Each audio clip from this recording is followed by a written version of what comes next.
So I'm very open to share everything I know and everything I learn with others so they can improve care. I'm not out there trying to sell myself. I'm just out there trying to improve care. Publishing, writing, talking, those are all better ways than advertising.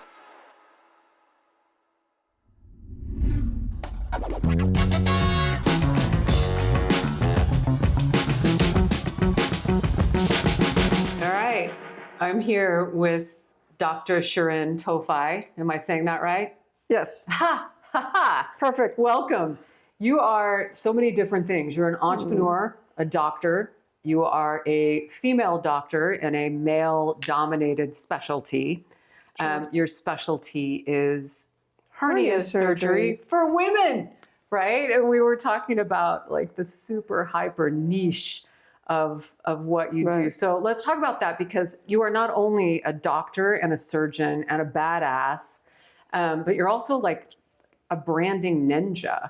Really? So yeah. So you just told me out there, you're like, I don't even have to advertise. I don't advertise. But let's talk about your specialty first, because it's so weird, right? Yes. Okay. Yes, I am weird in my specialty. Yes, all right. Very true. Let's go. So I'm a general surgeon.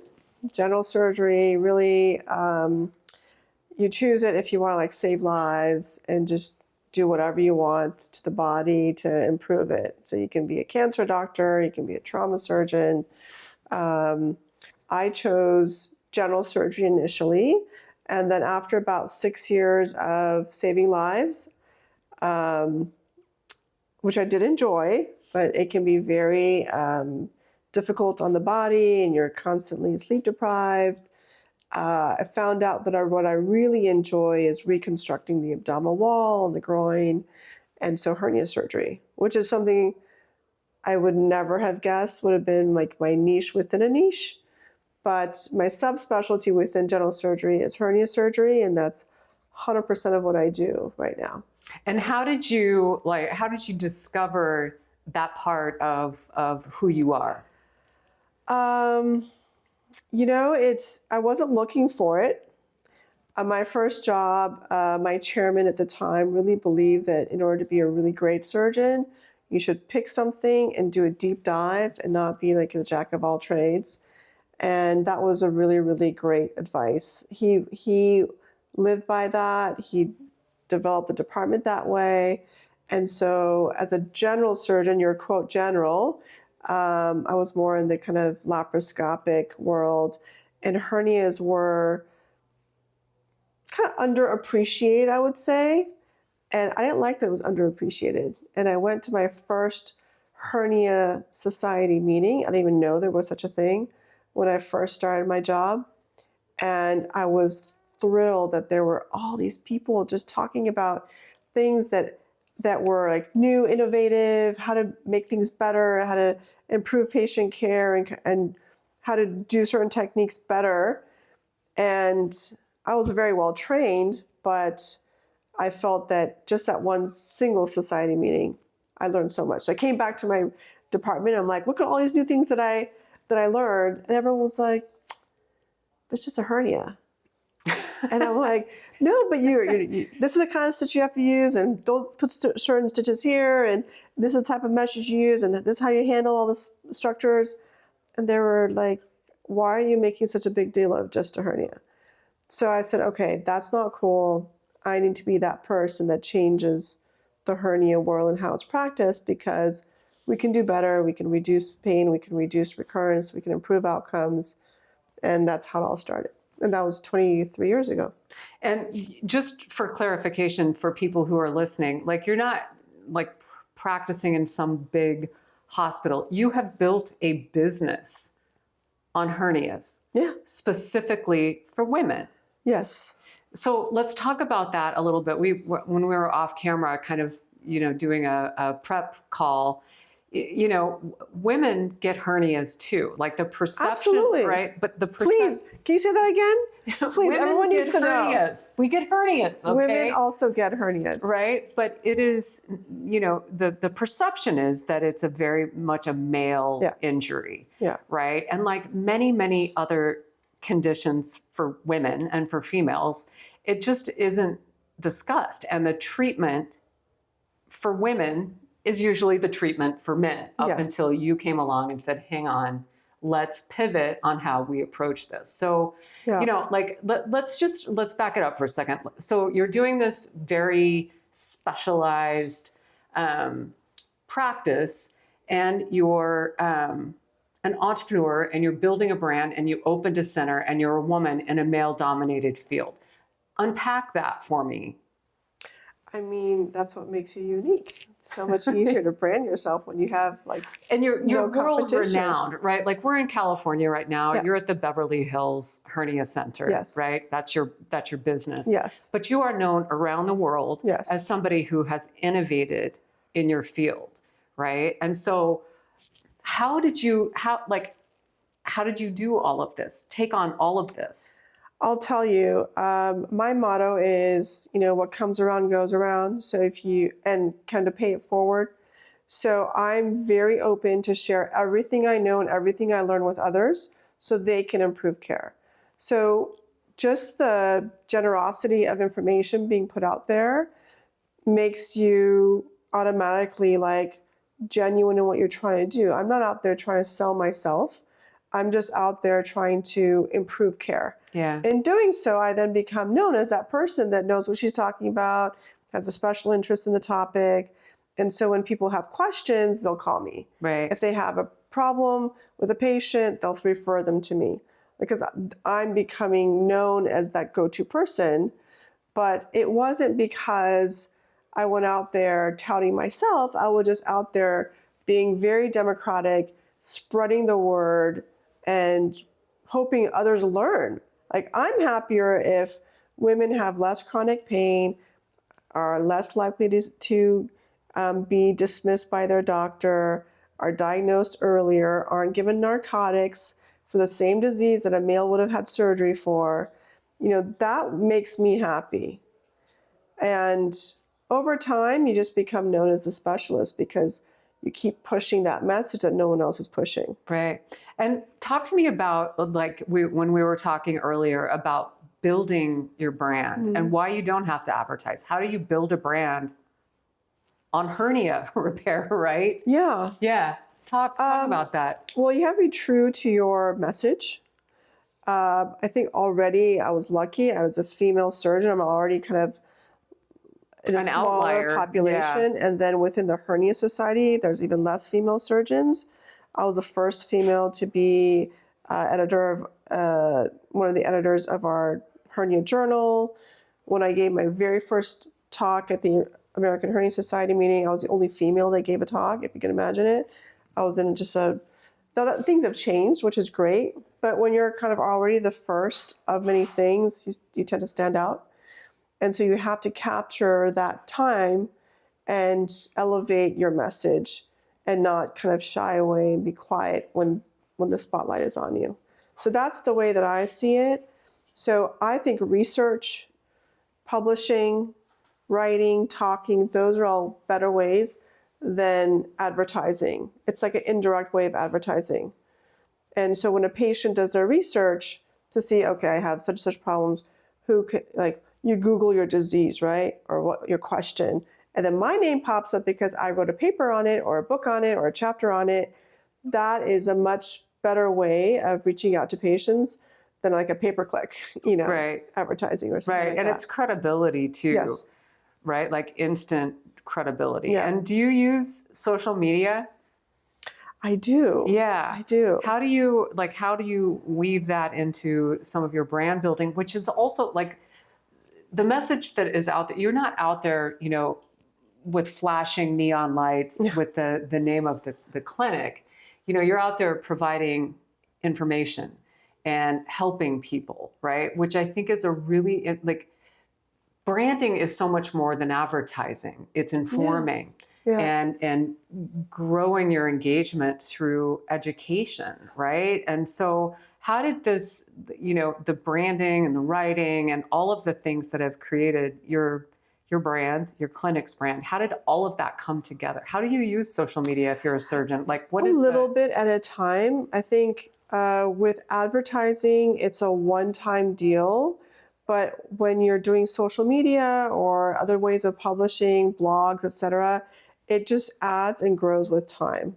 So all of a sudden, at the end of the year, you have all these podcasts or all these YouTube videos or so many interviews with people and so on. So, and that stays forever and starts to grow as opposed to advertising, which is very kind of ephemeral. Yeah, it is. It is. But you have to be very kind of narrow, I think. At least I found that's what's helped me the what most. Does that what does that mean? You know, I can do other operations. I'm a well-trained general surgeon. I can do gallbladder surgeries. I can save a life, but it's never part of my message. My message is always hernia, hernia, hernia. You know, when people refer me patients because they feel, okay, she's a great surgeon, let's send her this other patient that needs surgery. If it's not a hernia, I'm at a point in my kind of career where I can say, you know, there are other doctors that can help your patient. I prefer to kind of stay within my specialty within a specialty. And that's hard for a lot of people to do, like turn back certain things. But you have to remain very honest with your brand. And I think to be a true hernia specialist, you should dedicate all your time to hernias and not get distracted with other things, even if it means you're not treating every single patient that's referred to you. Yeah. Talk about how you use your network as well. Oh, I have friends all over the world. I know. I heard. Yeah. And I love that. So it goes again for that whole message of being generous and keeping the patient at the center of all of this. I mean, at the end of the day, this is a business, but ultimately it's the patient that needs to benefit from everything you do. So I have patients from out of state, out of country that reach out, and we do provide like opportunities for them to get help from me, but they may not ever be able to come to see me in California. And so I'm like, oh, that's no problem. I have my friend in North Carolina that you can go see, or British Columbia that you can see, or, you know, I just had a patient from South Africa. I have friends in South Africa. There's like a dedicated hernia surgeon there. So, you know, you try and help those patients. The doctors that receive those patients are very grateful that you're using your expertise to kind of refer a patient to them. And it kind of builds, you know, your graciousness within the society. You maintain friends. One day I may need their help. You know, maybe I had a patient that was from another state and then she needed help and she couldn't come down to California. So I called up one of my friends in Oregon. Would you mind helping out my patient? So that is like a really nice part of what I do, which is maintaining a network of friends all over, people that I trust.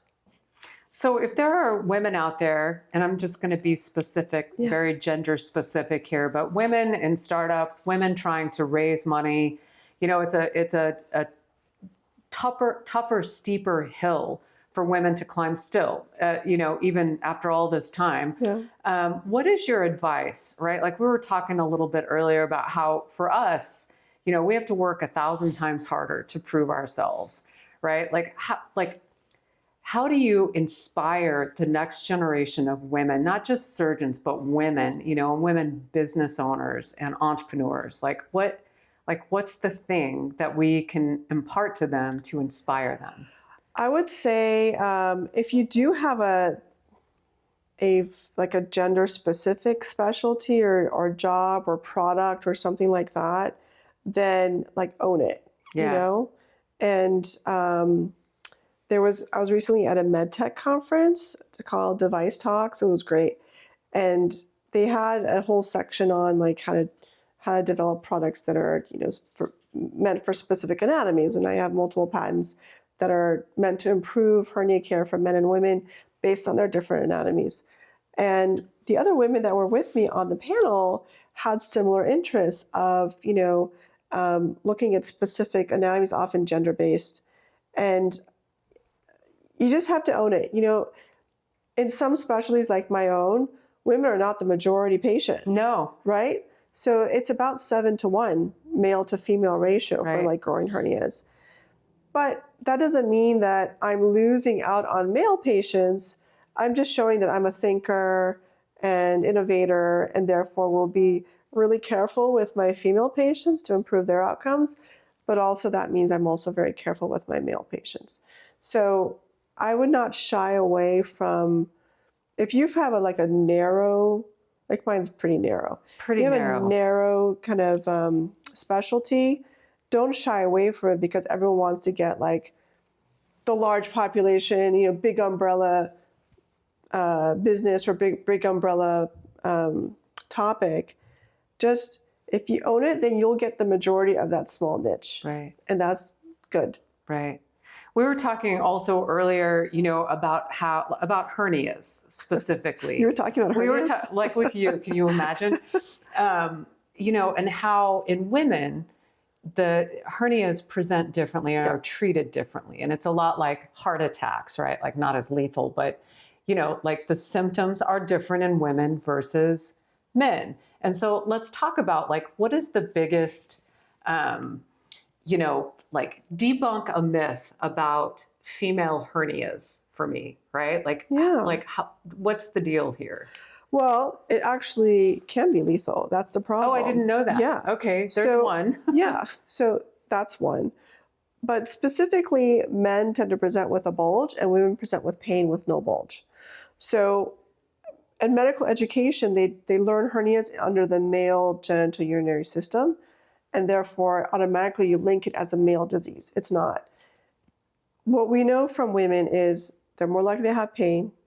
They're more likely to be dismissed for their pain because it's not an ovary issue or a uterus issue, and therefore what else can it be? They're more likely to be given narcotics. They have about 2-year later delay in diagnosis. And they have a specific hernia called a femoral hernia that men are less likely to get by a ratio of 10-1 that can kill you.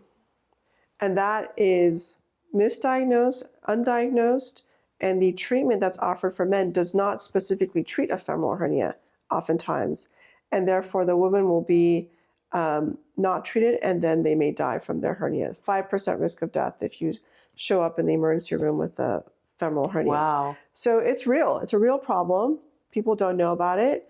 And if you kind of phrase it in like, listen, these are women, you can't tell the women, oh, if it doesn't bother you, ignore it. Because that data only enrolled men. We have clinical trials that only enrolled men, 0 women in it. And based on that, we said, oh, watchful waiting is safe. Not safe in women. Women can die from watchful waiting. So these are all like messages that are not really said out loud very much. No, and then we go out there and say it. I can't remember a single time I've ever seen anything shown to me or read anything about female hernias. Like, how do you get that message? Is it athletes? Are all women? Athletes are safe. Athletes in general are less likely to get hernias, except Really? LeBron James. If LeBron James is listening, I need to see you for your groin injuries. Make sure it's not a hernia. Yeah, me too. I need to see that.